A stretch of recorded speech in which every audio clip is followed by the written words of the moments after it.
Holy Santa Claus, another record year.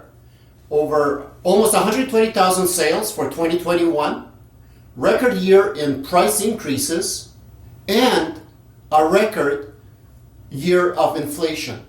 In fact, the inflation is at 18-year highest for Canadian history. So what does that mean? How can they afford a house today? What do you do? Well, 30 years ago, I was having that conversation with my parents and saying how lucky they were that they owned a house, because at that time, I felt the houses were unaffordable. The other day, I was having exactly the same conversation with my 30-year-old son, and he was saying, Dad, during your time, it was so much easier. Your houses were more affordable. Interesting. Well, one thing I can promise my son is that in 30 years from now, he's going to be having exactly the same conversation with his children. So what's interesting is this. What 30 years of real estate experience have taught me, and helping people invest in real estate for the past 30 years, is that it's not about the price. It is not about the market. It is about the strategy. No matter what is happening out there, there's always ability to buy the right house, to buy the right investment. It's just about the mindset, and it's about the knowledge and about research. So with that in mind, let's talk about our market. This is going to be our final report for 2021. So happy holidays and coming new year. So one of the things we're going to look at is this. With the market, nothing spectacular to report. The sales for the November and December were seasonal. They were down, as expected. One thing that is noteworthy is the fact that there are critically low inventory. We knew the inventories were low in November. They actually dropped even more in December, so we were at about 6,100 units of properties available on the Toronto Real Estate Board, compared to about 12,000 where we should be seasonally. So what does that mean? It means that moving into 2022, we're still going to be in a seller's market. Nothing like we've experienced in the spring market of 2021. You're not going to have a crazy seller's market, but still expect a soft seller's market in 2022. Still expect multiple offers, still expect to be bidding, and still expect the prices to continue to rise. Why? Well, as I mentioned, it's not about the shortage of inventory. It's actually driven by the inflation. So the question comes up is, should I be buying now? Or is the concerns about the fragility of the Canadian economy, and not just the Canadian economy, but the fragility of the world economy? Should we be waiting until the market crashes, or maybe waiting till the summer market, where we may have more inventory? And the answer is this. With the inflation on the rise and expected to continue to rise, our purchasing power month to month is eroding. Now, what happens if the government raises the interest rates?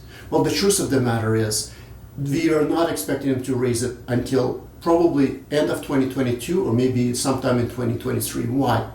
The Canadian economy is fragile. And real estate, and the inflation is not driven by the real estate pricing, it's actually driven by the pent-up demand and the breakdown in supply chains caused by COVID. So as there's a breakdown in transportation and supply chains, the cost of transportation is going up, the cost of manufacturing is going up, the cost of labor is going up due to shrinking supply of skilled labor, and the demand. So what's interesting is this. In fact, what we're hearing is, and from the builders community, is that a lot of them are starting to think about pulling back and delaying their new construction projects. Why? Because they're worried about the rising cost of the materials and labor and their ability to match the future pricing. So they're thinking of waiting that out. So what does that mean? Well, it means that it's going to probably cause some more demand and shortages in single-family homes. Now, if you're thinking of investing, the question that comes up is this: what do we do? Well, there's a right strategy for every person. It's not about buying for the price. It's about understanding why you're buying and if it's for lifestyle or investment. Our team is reviewing economic conditions on a daily and monthly basis.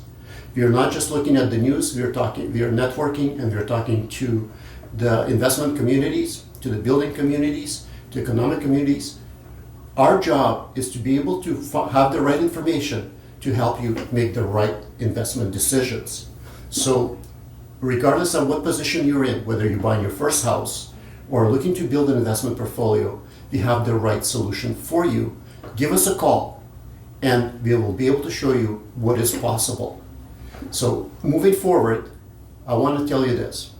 Should we be investing in real estate? Should we be investing in the stock market? Well, my experience has showed me over the past 30 years, and what history has showed us, is that throughout the years and throughout history, real estate has proven to be the only safest investment vehicle out there. And in fact, over long term, is the highest return investment. Why? Due to leverage. Now, it's not about trying to time the market. It's about choosing the right strategy. So if you're investing properly with the right strategy, one thing you have to be feeling comfortable with is that gives us the ability to weather any storm. There's always risk, but it is the right strategy and understanding is what you're doing. You can mitigate losses and increase your returns and build a lifestyle that you truly want. This is the mandate of our team, and this is what we're here to help with. Give us a shout. Look forward to speaking with you in the new year. Happy holidays, happy health, all the best.